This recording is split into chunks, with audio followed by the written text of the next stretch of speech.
youth department on how we can come and reach to as many youths as possible and give this information to you people. The digital space has a lot of opportunity. That's why even the government saw the need to create a whole department, what is we are calling the digital economy, to make sure that they are trying to implement, they are trying to make sure as we are creating the formal jobs, there is also the digital jobs. So today I always challenge, and this was my question even when I was learning, when I was in school.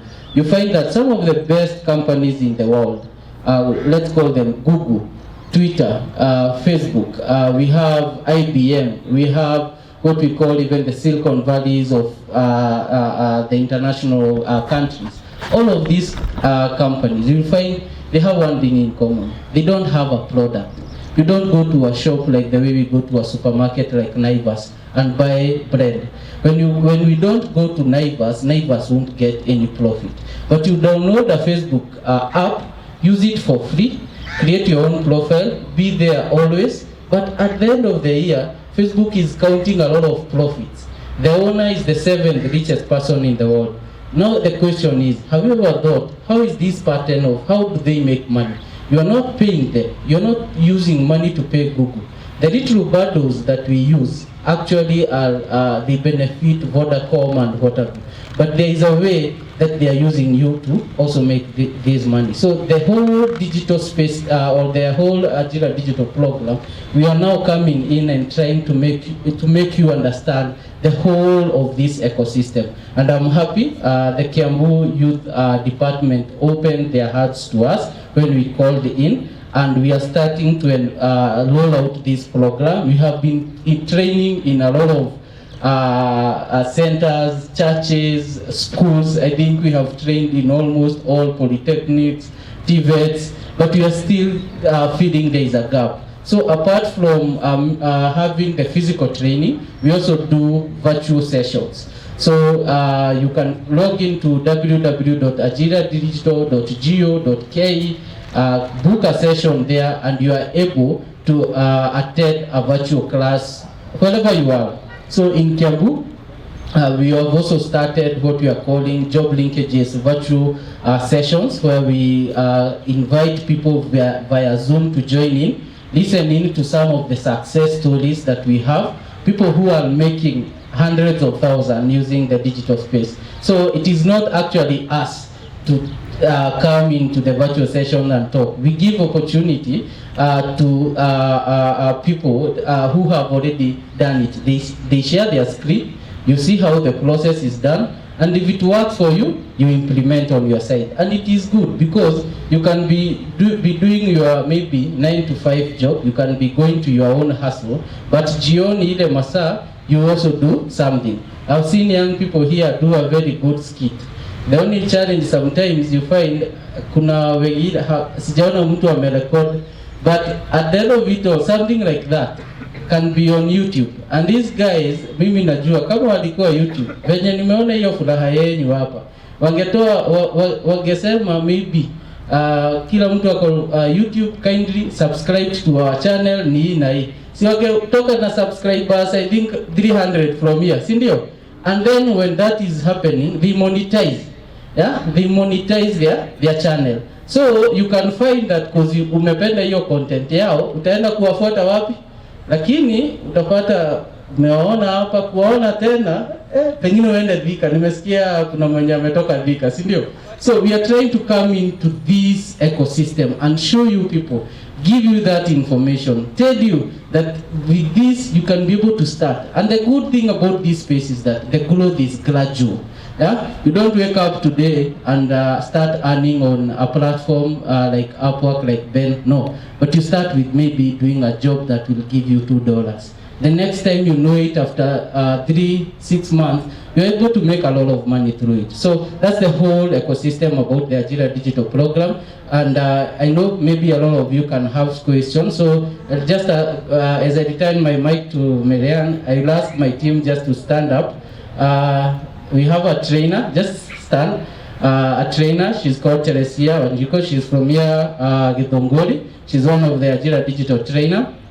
We have George Dalao, a mentor and a center manager in Kenale IEC. We have an IEC in Kenale, that is Rally. We have Thomas Nyururu, also a mentor and a center manager in Kemende and Kagwe. So there is an Ajira center at Kagwe, Watua Kagwe. That is in Rally constituency. You go in, you'll find him there. We have another great man, Duncan Modami. He's from Gatondo South. If you go to Gatondo South at the DCC's building, up on Nyuma, there is an Ajira center there. And you access these centers for free. So Duncan in Gatondo South, and also we have another center that is coming up in Gatondo South called Kiambu. So we have that team. You can also be engaging them. Then we have one who who is missing. We have another center in Limuru town near the Limuru sub-county offices or the Limuru court. And also we have a center here in Getongoli near the DCC's office. So thank you, and back to Miriam. Thank you, Mr. Kabogo. I suppose I can see a lot of questions that are coming your way. I'll just give you back the mic. Yeah, I can answer.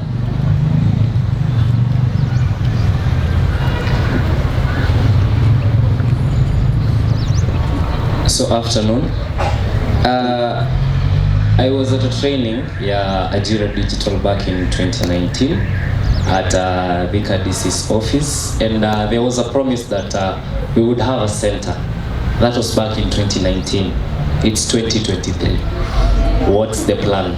So before you answer, a question to him and her. I have a script that is worth 8 seasons, and this script requires a lot of money, location, drivers, and all that. Personally, I can't raise the funds, the money for shooting and directing and everything. So who can I reach out to in either the county government or the national government to make sure that the project that I have with El Centro from Thika imekuwa complete? Then kuna Upwork. That was the app I was referred to on online writing in 2019. See, from then till today, I'll be honest, I haven't scored a single job for Upwork. So what is the plan? Yes, those are my questions. My name is Caroline, and I had a question as well. But first, I would like to tackle that issue of Ajira. And mine is not even a question, it is more of a request or plea. Because I think, in my thoughts, I thought Ajira would have been populated with much more exciting opportunities for the young people. Things like scholarships and exchange programs, conferences, and those things are there.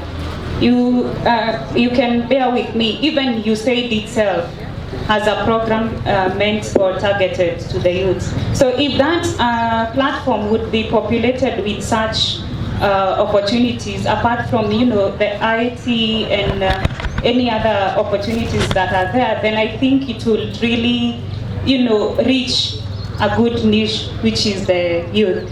And also I would like to ask Mr. Osiedo that you've talked about community-based organizations, and I'm thinking, do we have systems in which our grassroots CBOs are sustainable enough? Because most of these young people will tell you everyone, approximately everyone, has a program in mind, but they don't know how to get it funded. And it is quite obvious that also the donors are there to help us, but we do not know who to approach, what system to use, or how do we really get the funds.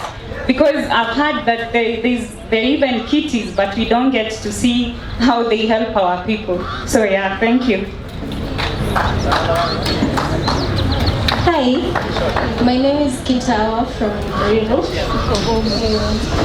Mine was more of a confirmation. I also did Ajira last year, and Machage Janet, I was cohort 51A. So we were promised certificates after we did the whole program. We also did. We even went virtual after the physical classes. From 2022 till date, we try reaching out about our certificates because some of us depend on the certificates. Why haven't we gotten our certificates yet?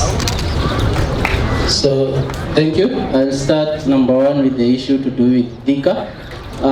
For Ajira centers, kindly note, you have heard even the governor saying that for them as the county government, they are planning to have an ICT center in each and every ward. That's the same case with the ministry, but through the partnership of the members of parliament. Ajira centers were initially known as Constituency Innovation Hub. So you find that there are those constituencies that their members of parliament were able to build centers. If you go to Gethongori, it was built by the FD. If you go to Limuru and all other. Here in Kiambu constituency, for example, there are centers, but they were never handed over to maybe the ministry for that enrollment. So why we use the DICA library or DICA National Library at DICA is because it's a common place for the youth. We are in exchange with the librarian there to be using the space for trainings. So we have even a book there that people register for trainings there. And when they even request for mentorship, we always make sure that we are able to advance our mentors there. So the issue to do with the center, that can well be can come from you through maybe also doing a petition, maybe you're a member of parliament, because these centers are supposed to be there. And that's where governance comes in. Number two, you have asked about Upwork. I'll tell you, Upwork is a field like any other job that you can do physically. So on Upwork, number one, you have to make sure how you sell yourself, it is sellable. Yeah? You have to show a client that you have the required skills to solve what the client wants. Client on a digital platform